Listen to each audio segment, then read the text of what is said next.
नमस्कार, स्वराज आर्टमध्ये आपल्या सर्वांचं मनपूर्वक स्वागत। आज आपण बघूयात उपवासासाठी खास पचायला हलके झटपट बनणारे जाळीदार आणि कुरकुरीत असे वरईचे धिरडे किंवा भगराच्या धिरड्यांची रेसिपी।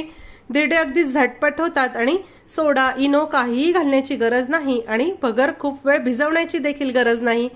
अगदी सोपी अशी रेसिपी आहे। चला तर मग बघूयात आता याची कृती। वरईचे धिरडे किंवा भगरीचे धिरडे बनवण्यासाठी आपल्याला लागणार आहे 1 कप वरई। सर्वप्रथम आपण ही वरई पाण्याने धुवून घेऊया।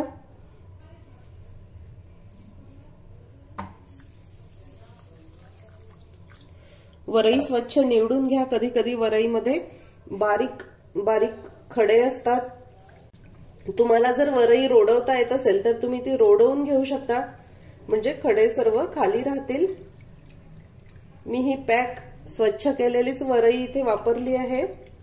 वरई पाण्याने 2 ते 3 वेळा मी स्वच्छ धुवून घेतली। आता यामध्ये पाणी घालूया। यावर झाकण ठेवू आणि फक्त 10 मिनिट वरई जरा भिजण्यासाठी आपण बाजूला ठेवून देऊ। याला खूप भिजवायची आवश्यकता नाही, अगदी झटपट तुम्ही ही धिरडी बनवू शकता। हे बघा, 10 मिनिटांसाठी वरई नीट भिजली। आता आपण यातील पाणी काढून घेऊया। इथे मिक्सरच्या भांड्यामध्ये आता ही वरई आपण घालू। यामध्ये आता 1 टीस्पून जिरे। तुम्ही उपवासाला जिरे खात नसाल तर घालू नका। साधारण अर्धी वाटी भाजलेल्या शेंगदाण्याचा कूट। तुम्ही जर शेंगदाणे घेतले तर पाऊण वाटी शेंगदाणे घ्या। मी कूट घेतलाय म्हणून अर्धीच वाटी घेणार आहे। चवीनुसार हिरवी मिरची। हिरवी मिरची थोडी तेलावर भाजून घेतली आहे, याची चव खूप खमंग येते। आता मिक्सरला आपण याचं अगदी बारीक वाटण वाटून घेऊ। हे बघा, वरई आणि शेंगदाण्याचं मी हे बारीक वाटण वाटून घेतलं। आता आपण हे काढून घेऊया। तुम्ही बघू शकता, हे असं छान बारीक मी वाटलं आहे। हे मिश्रण जरा घट्ट आहे, त्यामुळे आपल्याला यामध्ये आता थोडं पाणी घालून हे पातळ करायचं आहे। धिरड्यांचं जे मिश्रण आहे हे आपल्याला पातळ हवं आहे। एक वेळा हे नीट मिक्स करून घेऊ। आपण डोश्याचं जे मिश्रण करतो त्यापेक्षा हे खूप पातळ असं ठेवायचं आहे। हे बघा, ह्याची कन्सिस्टन्सी एवढं पातळ हे ठेवायचं आहे, म्हणजे छान पातळ आणि कुरकुरीत जाळीदार अशी धिरडी तयार होतील। यामध्ये चवीनुसार मीठ घालूया। नीट मिक्स करून घेऊ। आपण यामध्ये वाटतानाच शेंगदाणे आणि हिरवी मिरची घातली आहे, त्यामुळे वेगळं याबरोबर काही करायची आवश्यकता नाही। फक्त दह्याबरोबर देखील खायला ही धिरडी छान वाटतात आणि दही नसेल तर गरमागरम फक्त तशीच धिरडी तुम्ही खाऊ शकता। धिरडी बनवण्यासाठी इथे मी नॉनस्टिकचा पॅन गरम करायला ठेवला आहे। यावर थोडंसं तेल पसरवून घेऊ। शेंगदाण्याचं तेल मी वापरणार आहे। तुम्ही तेल खात नसाल तर तूप देखील वापरू शकता।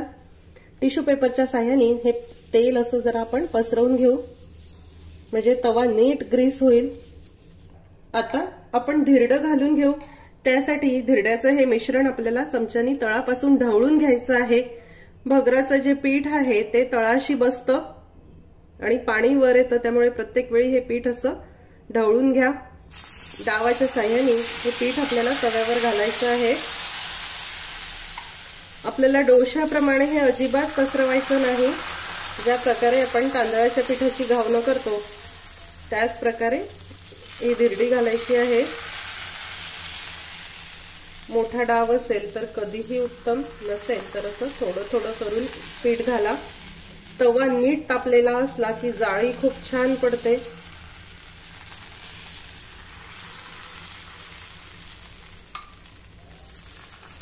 सुरुवातीचं धिरडं जरा लहान आकाराचं घाला, म्हणजे तवा तापला आहे की नाही याचा अंदाज तुम्हाला येईल। आता गॅसची फ्लेम मध्यम ठेवून आपल्याला धिरडं भाजायचं आहे।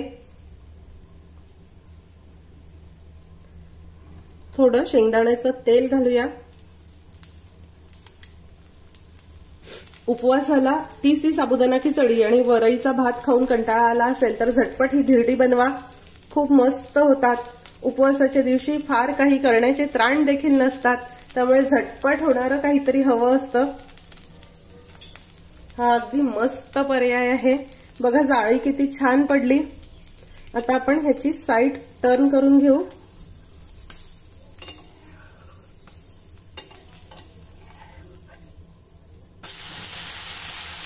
कलर देखील बघा खूप मस्त आला. आता खालच्या बाजूने देखील आपल्याला हे मस्त भाजून घ्यायचं आहे.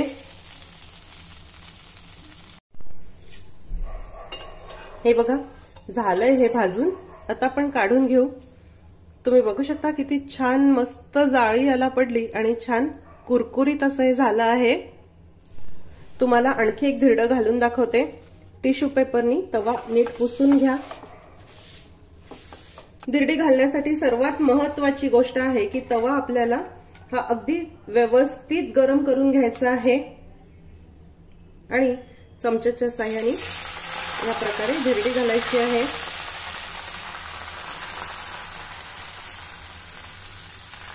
बघा डोशाप्रमाणे आपल्याला हे पसरवायचं नाही. पातळ असं मिश्रण आहे. डावाने फक्त असं टाकायचं आहे.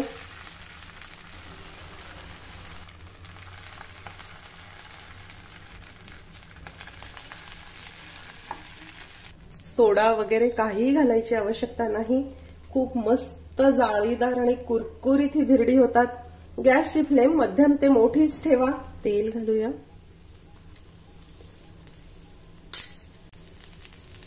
तुम्हाला जर मऊ धिरडी आवडत असतील तर थोड्या मध्यम ते मोठ्या आचेवर तुम्ही पटपट ही धिरडी भाजा.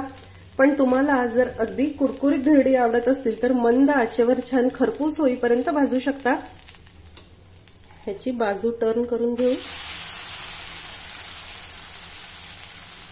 आता खालच्या बाजूने देखील हे धिरडं मस्त भाजून घेऊ.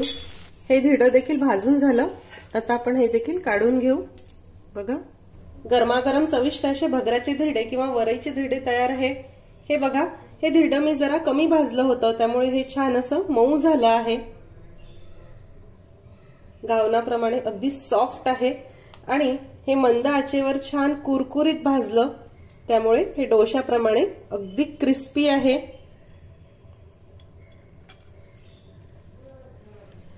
कुठल्याही प्रकारे तुम्ही हे धिरडं करून बघा. धिरडं दह्याबरोबर छान लागतं किंवा तुम्ही गरमागरम असंच हे धिरडं खाऊ शकतात. वेगळी कुठलीही चटणी वगैरे करायची आवश्यकता नाही. या प्रकारे धिरडं तुम्ही नक्की करून बघा.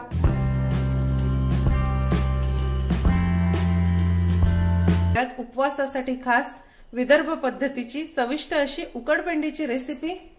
आपण नेहमी करता गव्हाच्या पिठाची किंवा मिश्र पिठाची उकडपेंडी बनवून खात असतो, पण उपवासासाठी खास आपण राजगिऱ्याच्या पिठाची उकडपेंडी बनवणार आहोत. राजगिरा हा अतिशय पौष्टिक आहे. यामध्ये कॅल्शियमचं प्रमाण खूप जास्त असल्यामुळे हाडांच्या बळकटीसाठी, केसांच्या आरोग्यासाठी, नखांच्या आरोग्यासाठी राजगिरा हा अतिशय उपयुक्त ठरतो. तुमच्या लहान मुलांच्या उत्तम वाढीसाठी देखील राजगिरा खूप महत्वपूर्ण आहे. त्यामुळे उपवासालाच नाही तर एरवी देखील तुम्ही ही उकडपेंडी बनवून खाऊ शकता. आज मी उपवासासाठी दाखवणार आहे, पण नाश्त्याला तुम्ही ही बनवून देऊ शकतात. मुलं आवडीने खातात. चला तर मग बघूयात आता याची कृती. उकडपेंडी बनवण्यासाठी आपल्याला लागणार आहे 1 वाटी राजगिऱ्याचं पीठ. हे बघा इथे कच्चाच राजगिरा मी मिक्सरमध्ये बारीक करून घेतला आहे. किंचित जाडसर असं पीठ आहे. तुम्ही विकतचं राजगिऱ्याचं पीठ देखील वापरू शकता, पण विकतचं पीठ हे खूप बारीक दळलेलं असतं. एखाद्या वेळी उकडपेंडी चिकट होऊ शकते, पण ह्या घरी दळलेल्या राजगिऱ्याच्या पिठाची उकडपेंडी छान मोकळी होते. फोडणीसाठी इथे साधारण 1.5 टेबलस्पून तूप मी गरम करायला ठेवलं आहे. तुपाऐवजी तुम्ही तेल देखील वापरू शकता. तूप गरम झालं की त्यामध्ये चिमूटभर जिरं घालूया. जिरं तळतळलं की त्यामध्ये 1 टेबलस्पून शेंगदाणे. हे शेंगदाणे थोडे तांबूस होईपर्यंत आपण परतवून घेऊ. राजगिऱ्याच्या भरपूर पोषण मूल्यांमुळे त्याचा समावेश हा देवधान्यांमध्ये केलेला आहे.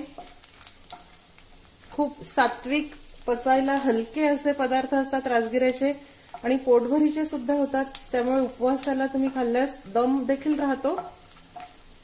तुम्ही बघू शकता शेंगदाणे खरपूस तळून झाले. आता यामध्ये चवीनुसार हिरवी मिरची घालूया. एक मध्यम आकाराचा बटाटा बारीक काप करून घालत आहे।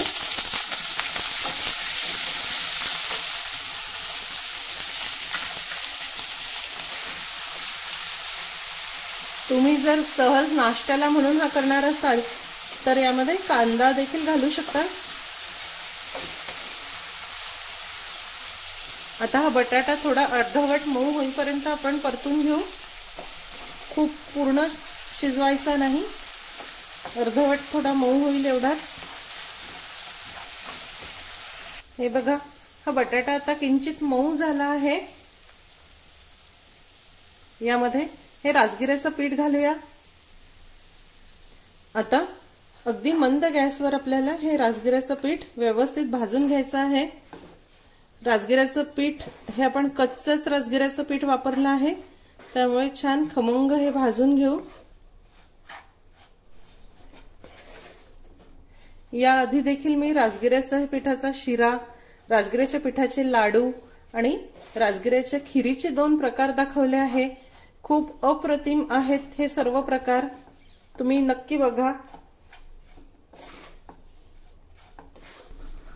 राजगिऱ्याचं पीठ भाजताना घाई करू नका, हे कच्चंच राजगिऱ्याचं पीठ आहे, त्यामुळे मंद गॅसवर व्यवस्थित खमंग पीठ भाजून घ्या।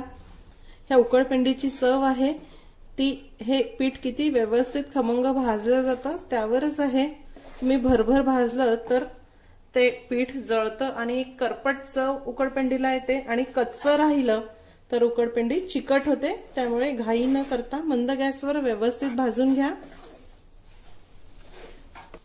तुम्ही बघू शकता हे राजगिऱ्याचं पीठ छान तांबूस रंगावर खरपूस भाजून झालं आहे। आता यामध्ये चवीनुसार लाल तिखट घालणार आहे।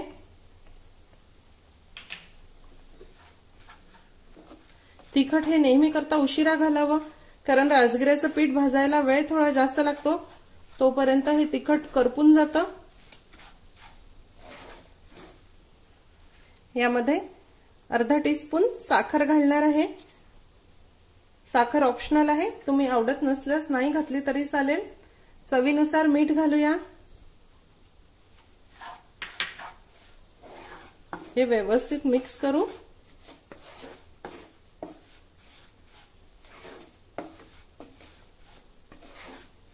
मी बाजूच्या गॅसवर गरम पाणी देखील ठेवलं होतं। आपल्याला उकडपेंडीमध्ये नेहमी करता गरम पाणीच घालायचं आहे। हे बघा, आवश्यकतेनुसार आता यामध्ये थोडं थोडं गरम पाणी घालू।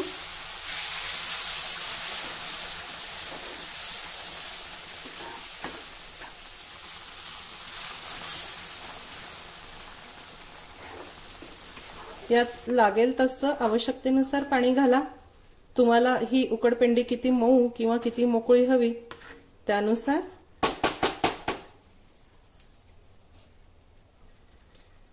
झाकण ठेवू आणि मंद गॅसवर याला एक दणकून वाफ काढूया।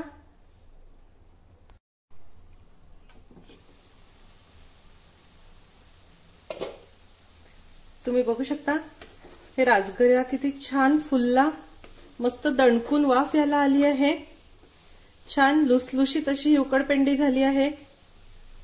यापेक्षा कोरडी ती करू नका, अशी मऊच ठेवा, कारण याची थोडी वाफ निघून गेल्यानंतर हे आणखी कोरडी कोरडी होत जाते। त्यामुळे याच प्रकारची कन्सिस्टन्सी ठेवा। आमच्याकडे उपवासाला कोथिंबीर खात नाही, त्यामुळे मी घालणार नाही, पण तुम्ही खात असाल तर यामध्ये वरनं थोडी कोथिंबीर घातली तरीही चालेल। गरमागरम मऊ आणि लुसलुशीत अशी विदर्भ पद्धतीची उपवासाची उकडपेंडी तयार। यावर सुक्या खोबऱ्याचा किस घालून सर्व करा। विदर्भामध्ये किंवा खानदेशामध्ये ओला नारळ हा मुबलक उपलब्ध होत नव्हता, त्यामुळे सुका खोबरं घालून सर्व करायची प्रथा आहे। तुम्ही याऐवजी ओला नारळ देखील घालू शकता। यावर लिंबू पिळून किंवा घरच्या ताज्या गोड दह्याबरोबर ही उकडपेंडी खा, अप्रतिम लागते। शिवाय खूप पौष्टिक देखील आहे, पचायला हलकी अशी उकडपेंडी आहे। अतिशय चविष्ट मऊ आणि लुसलुशीत अशी उपवासाची इडली आणि त्याबरोबर खाण्यासाठी अतिशय चटकदार अशी उपवासाच्या चटणीची रेसिपी। चला तर मग बघूयात आता याची कृती। इडली बनवण्यासाठी सर्वप्रथम एका स्वच्छ सुती कापडावर आपल्याला हा साबुदाणा घ्यायचा आहे। पाव वाटी साबुदाणा आहे। हा साबुदाणा आता आपल्याला अगदी स्वच्छ पुसून घ्यायचा आहे। कापडाचं हे टोक मी थोडंसं पाण्याने ओलं करून घेतलं आहे आणि या ओलसर याने हा साबुदाणा आपल्याला नीट पुसून घ्यायचा आहे। उपवासाचे पदार्थ हे नेहमी सात्विकच असावे, स्वच्छ असावे। इडलीसाठी आपल्याला रवा काढायचा आहे आणि रवा काढण्यासाठी हा साबुदाणा आपल्याला धुता येणार नाही, त्यामुळे अशा ओशट ओलसर कापडाने आपल्याला हा नीट पुसून घ्यायचा आहे। तुम्ही बघू शकता हा साबुदाणा मी स्वच्छ पुसून घेतला। आता आपण हा काढून घेऊया। त्यानंतर ह्याच कापडावर आपल्याला 1 वाटी वरई किंवा भगर देखील घ्यायचं आहे। ही वरई मी निवडून घेतली आहे। आता कापडाचं हे जे ओलसर टोक आहे याने आपल्याला घासून घासून ही वरई छान अशी पुसून घ्यायची आहे, सर्व बाजूनी पुसून घ्यायची आहे। ही वरई खराब होऊ नये म्हणून याला बरेच वेळा बोरिक पावडर वगैरे लावलेली असू शकते, त्यामुळे अशी स्वच्छ पुसून घेणं गरजेची आहे आणि हाताळलेली देखील असते, त्यामुळे अशी स्वच्छ कापडाने पुसून घ्या। हे बघा वरई देखील पुसून झाली। आता आपण ही देखील काढून घेऊ। इथे मिक्सरच्या मधल्या भांड्यामध्ये आपल्याला हा पाव वाटी साबुदाणा घालायचा आहे। आता याला आपण किंचित रवाळ असं फिरवून घेऊ। हे बघा साबुदाणा असा रवाळ मी फिरवून घेतला आहे। खूप बारीक पीठ आपल्याला याचं करायचं नाही। त्यानंतर यामध्ये हा 1 वाटी भगर घालूया किंवा वरई घालायची आहे। साबुदाणा आणि वरई एक सोबत नीट बारीक होत नाही, साबुदाणा जाड असतो, त्यामुळे तो आपल्याला आधी बारीक करून घ्यायचा आहे। आता या वरईला देखील आपण मिक्सरला फिरवून ह्याचा जाडसर रवा काढून घेऊया। हे बघा हा इडलीचा रवा तयार झाला आहे। आता आपण हा काढून घेऊया।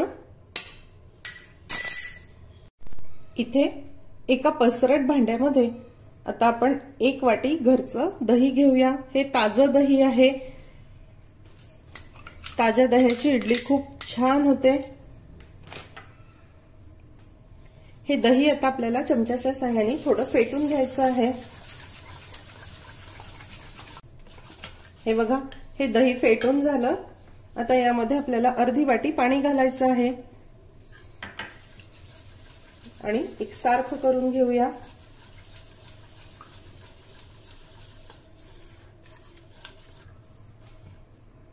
आता यामध्ये हा रवा घालूया।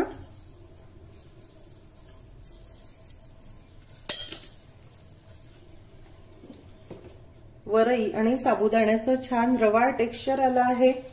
आता हे आपल्याला नीट मिक्स करून घ्यायचं आहे।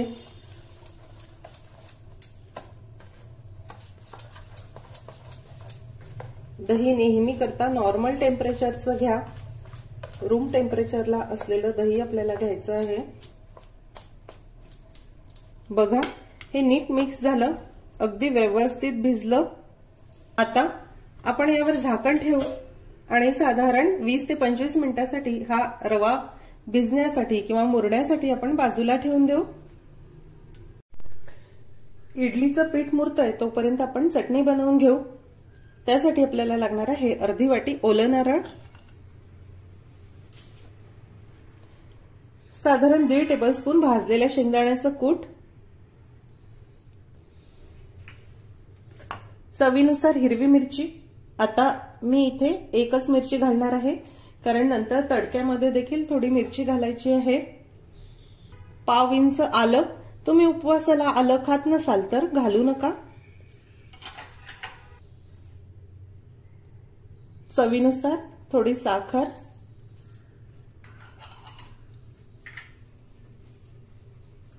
चवीनुसार मीठ घालूया आणि चवीनुसार लिंबाचा रस घालूया। याऐवजी तुम्ही दही किंवा चिंचेचा तुकडा देखील इथे वापरू शकता। आता आवश्यकतेनुसार थोडं पाणी घालून ह्याची मस्त चटणी वाटून घेऊ। हे बघा, चटणी वाटून झाली। आता आपण ही काढून घेऊया। मी या भांड्यामध्ये काढून घेतली। थोडी पातळसरच चटणीची कन्सिस्टन्सी ठेवा, म्हणजे इडली सोबत अगदी मस्त जाईल। चटणीसाठी फोडणी करून घेऊया। फोडणीसाठी साधारण 1 टेबलस्पून शेंगदाण्याचं तेल मी गरम करायला ठेवलं आहे। तुम्ही तेलाऐवजी तुपाची देखील ही फोडणी घालणं अगदी ऑप्शनल आहे। तुम्ही फोडणी नाही घातली तरी फक्त साधी वाटलेली चटणी देखील खूप छान लागते। तेल गरम झालं की त्यामध्ये चिमूटभर जिरं घालूया। तुम्ही उपवासाला जिरं खात नसाल तर घालू नका। आणि थोडे फिक्या हिरव्या मिरचीचे तुकडे घालणार आहे।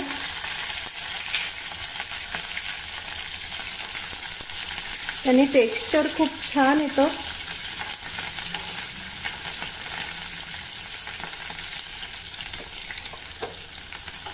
हे नीट परतून झालं की गॅस बंद करूया। आता हा तडका किंवा फोडणी आपल्याला ह्या चटणीवर घालायची आहे।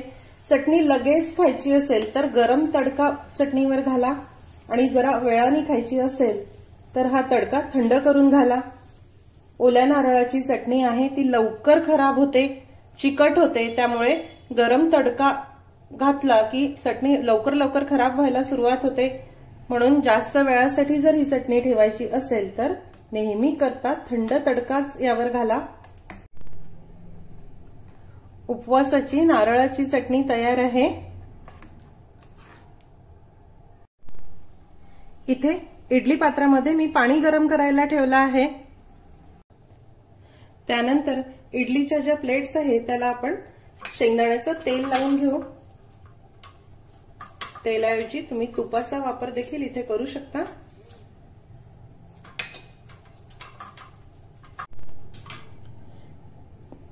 आता आपण हे बाजूला ठेवून देऊ। तुम्ही बघू शकता 20 मिनिटांनंतर हे या प्रकारे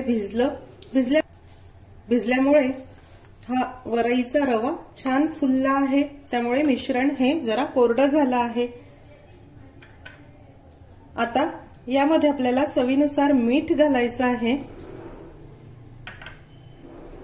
आणि आवश्यकतेनुसार थोडं पाणी घालूया आणि हे थोडं आपल्याला पातळ करून घ्यायचं आहे। ज्या प्रकारे आपण आपल्या रेग्युलर इडलीचं पीठ भिजवतो त्याच प्रकारे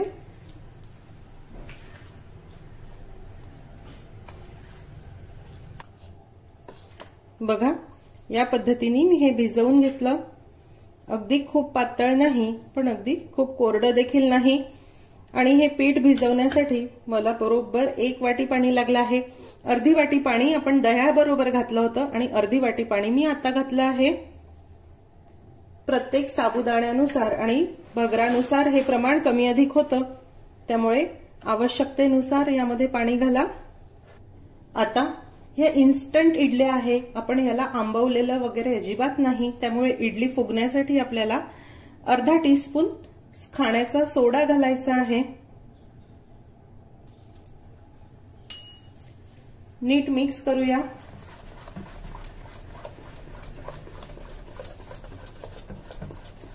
एका वेळी तुम्हाला जेवढ्या मिश्रणाच्या इडल्या करायच्या असतील तेवढ्याच मिश्रणामध्ये तुम्ही सोडा घाला। सर्व मिश्रणात सोडा घालून ठेवू नका। बघा, हे किती छान फुगलं आहे। दह्यामुळे सोडा खूप लवकर ऍक्टिव्हेट होतो। आता इडलीच्या ह्या प्लेटमध्ये आपल्याला हे मिश्रण टाकायचं आहे।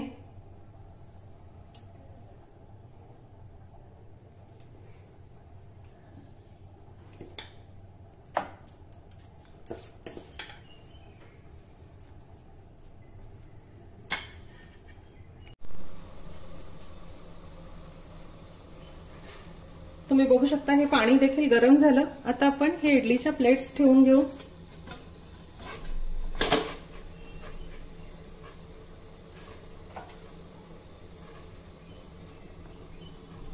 हे जे छिद्र आहे हे आपल्याला थोडे तिरकस ठेवायचे आहे, म्हणजे वरच्या पाण्याची वाफ खालच्या इडल्यांवर पडणार नाही। झाकण ठेवू आणि मोठ्या गॅसवर बरोबर 15 मिनिटांसाठी इडली आपल्याला वाफवून घ्यायची आहे। हे बघा, तुम्ही बघू शकता इडल्या किती मस्त फुगल्या आहे। आता आपण गॅस बंद करू आणि ह्या इडलीच्या प्लेट काढून घेऊया आणि इडली जरा थंड करून घेऊ।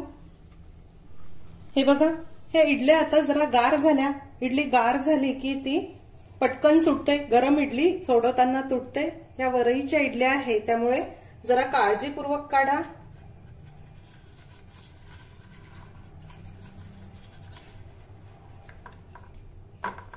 बघा, अगदी सहज इडली सुटली आणि किती छान हलकी आणि पोकळ झाली आहे। याच प्रकारे सर्व इडल्या मी काढून घेते, सोडवून घेते।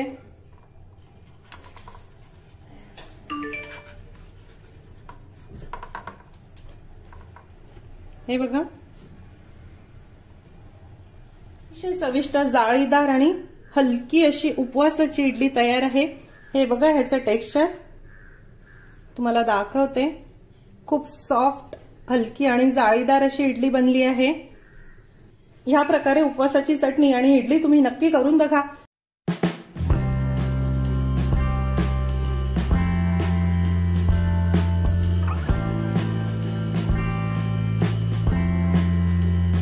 आज आपण बघूयात उपवासासाठी खास अतिशय चविष्ट, खूप पौष्टिक आणि एनर्जीदायी अशी रताळ्याच्या खिरीची रेसिपी।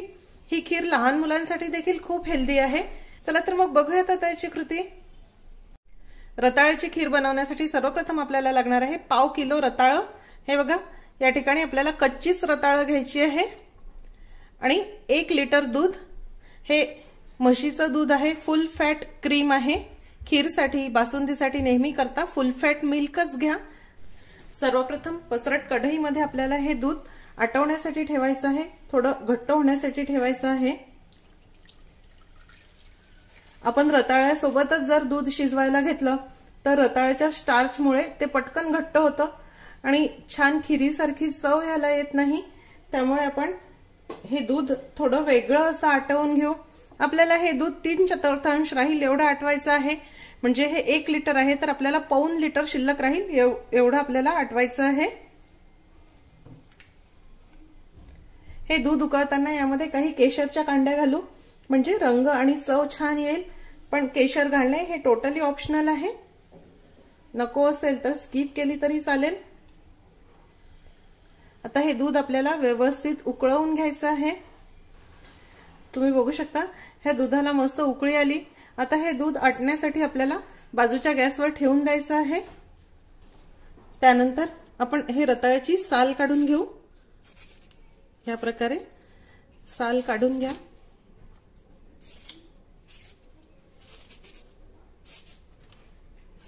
इथे किसणीवर आता आपल्याला हे रताळं किसून घ्यायचे आहे।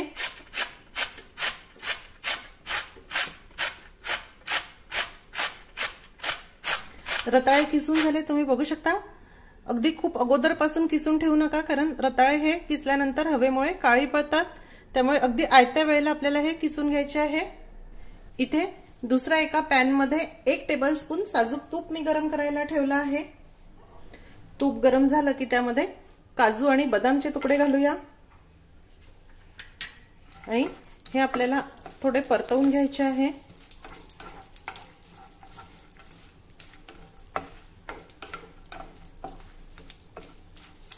काजू बदामचे थोडे मोठे मोठे तुकडे केले आहे, त्यामुळे ते थोडे आधी परतवून घ्या आणि हे थोडे परतवून झाले की त्यामध्ये नंतर पिस्त्याचे काप घालणार आहे।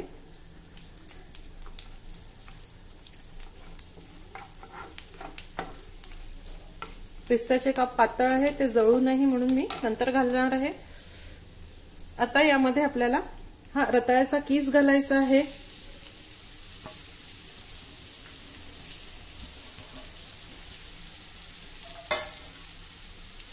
गॅसची फ्लेम मंद करूया आणि मंद गॅसवर आता आपल्याला हा व्यवस्थित परतवून घ्यायचा आहे।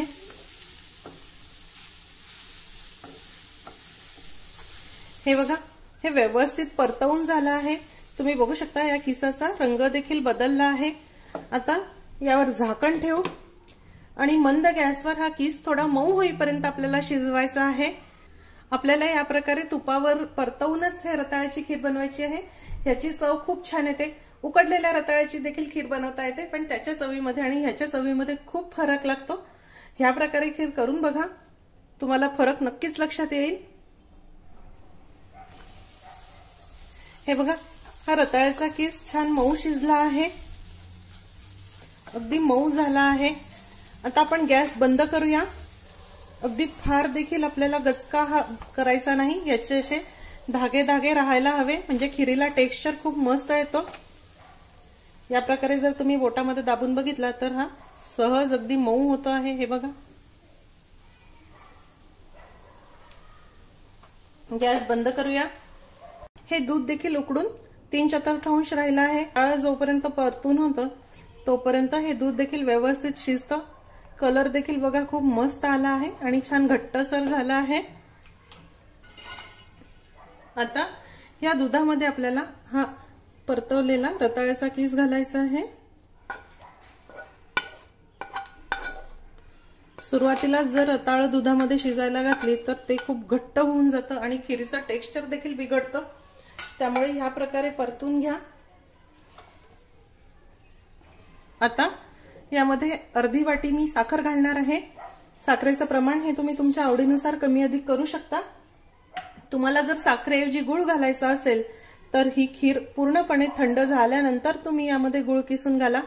उकळत्या दुधामध्ये गुळ घातला तर दूध फाटतं।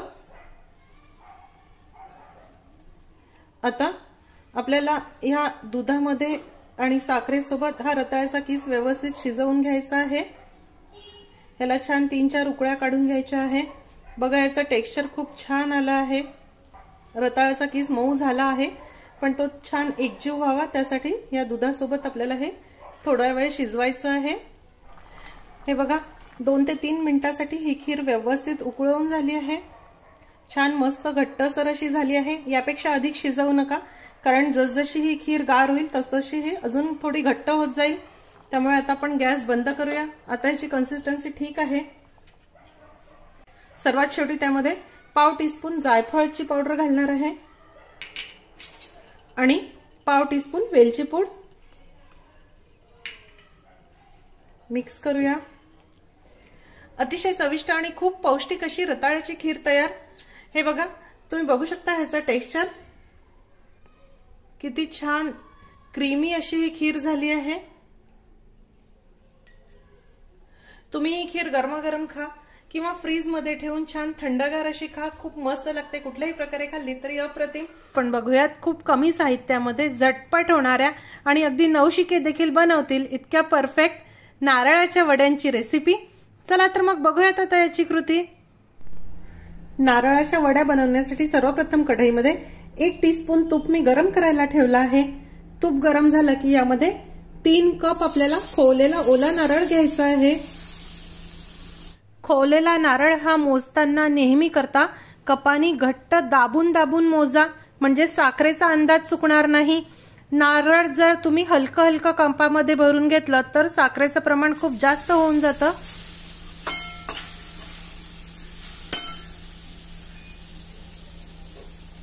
आता या 3 कप नारळासाठी 1.5 कप साखर घालणार आहे।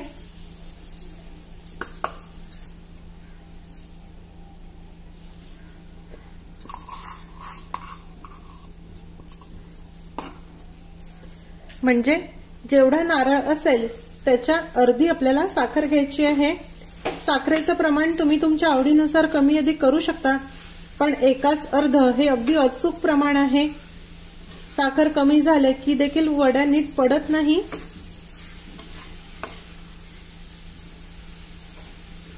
आता मंद गॅसवर आपल्याला हे मिश्रण नीट परतत राहायचं आहे। सुरुवातीला साखर विरघळली की हे थोडं सैलसर होत जातं। अगदी साध्या सोप्या पटकन होणाऱ्या ह्या नारळाच्या वड्या आहे। फार कुठलंही साहित्य याला लागणार नाही। हे बघा, हळूहळू साखर विरघळायला लागली आणि हे मिश्रण जरा सैल व्हायला लागलं आहे। आता आपल्याला हे चांगलं कोरडं होईल इतपत परतून घ्यायचं आहे। गॅसची फ्लेम अगदी मंद ठेवा, म्हणजे वड्यांचा रंग अगदी छान टिकून राहील। मोठ्या गॅसवर भरभर केलं तर वड्यांचा रंग तांबूस होईल.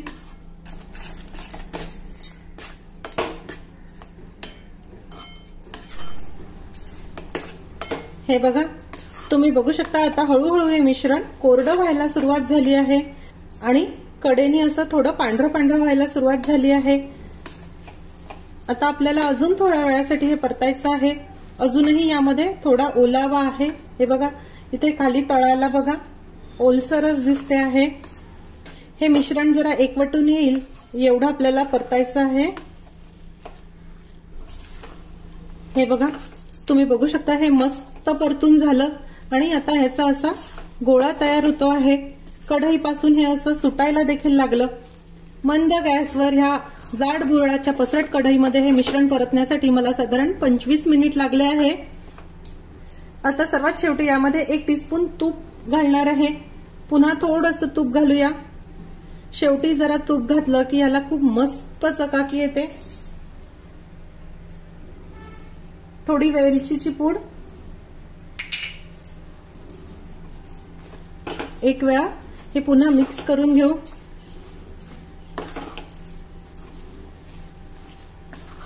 तुम्हाला आवडत असेल तर तुम्ही यामध्ये ड्रायफ्रुट्स देखील घालू शकता, पण आमच्याकडे माझ्या मुलांना अगदी साध्याच ह्या बनवलेल्या वड्या आवडतात. बघा, तूप घालता बरोबर किती छान शाईन याला आली. इकडे काठानी बघा असं कडक आणि हे पांढरं व्हायला सुरुवात झाली आहे. हे नीट भाजल्या गेल्याची ही खूण आहे. आता आपण हे काढून घेऊ. इथे एका ट्रेला मी तूप लावून घेतलं आहे. तुमच्याकडे ट्रे नसेल तर तुम्ही एखाद्या ताटाला पण तूप लावून घेऊ शकता. त्यामध्ये हे मिश्रण घालायचं आहे.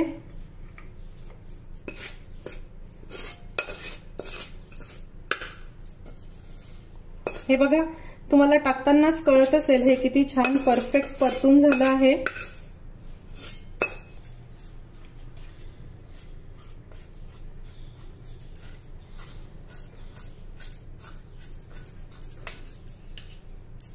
आता आपण हे पसरवून घेऊया.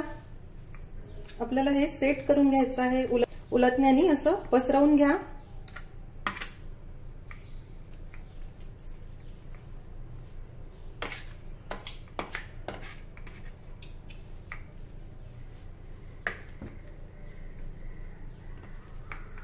कडेपर्यंत छान दाबून घेऊ. हे बघा, तुम्ही बघू शकता मी हे मस्त थापून घेतलं आहे. आता हे सध्या खूप गरम आहे. गरम असताना ह्याच्या वड्या कापू नका, त्या सुटून जातील. हे आता आपल्याला थोडंसं कोमट व्हायची वाट बघायची आहे. जरा ह्याची वाफ निघून गेल्यानंतर हलकसं गरम असलं की मग आपण ह्याच्या वड्या कापून घेऊ. आता हे आपण सेट होण्यासाठी बाजूला ठेवून देऊया. हे मिश्रण आता जरा कोमट झालं आहे आणि थोडंसं सेट देखील झालं. आता आपण ह्याच्या वड्या कापून घेऊ. खूप गार झाल्यानंतरही वड्या कापता येत नाही. थोडं कोमट असतानाच याला आपल्याला असे काप देऊन घ्यायचे आहे. तुम्हाला आवडतील त्या आकाराचे काप याला देऊन घ्या.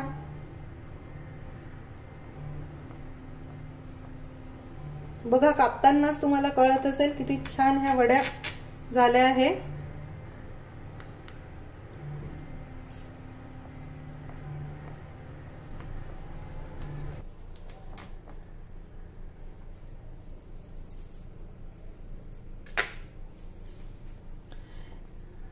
हे बघा, या पद्धतीने आयताकृती आकारामध्ये मी ह्या वड्या कापून घेतल्या आहे.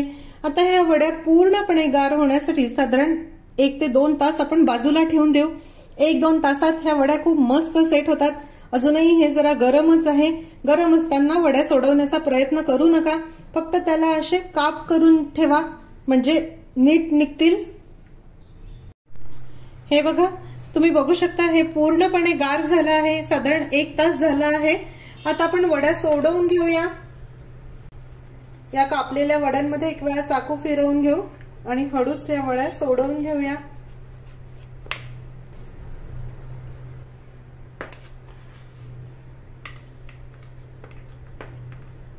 हे बघा, किती सहज आणि किती छान या वड्या निघताय. अगदी पांढऱ्या स्वच्छ खुटखुटीत अशा वड्या झाल्या आहेत.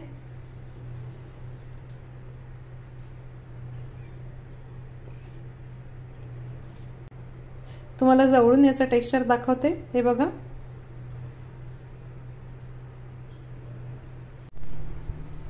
अतिशय चविष्ट, खूप खुटखुटीत अशा नारळाच्या वड्या तयार आहे। ह्या वड्या कोरड्या हवाबंद डब्यामध्ये साधारण 7 ते 8 दिवस देखील सहज टिकतात। ह्या प्रकारे नारळाच्या वड्या तुम्ही नक्की करून बघा। आजची रेसिपी तुम्हाला कशी वाटली हे मला जरूर कळवा। रेसिपी आवडल्यास रेसिपीला लाईक करायला व शेअर करायला विसरू नका। माझ्या चॅनलला देखील नक्की सबस्क्राईब करा। अशीच एक छानशी रेसिपी घेऊन भेटूया स्वराजच्या पुढच्या भागामध्ये। तोपर्यंत चवीने खा आणि निरोगी राहा।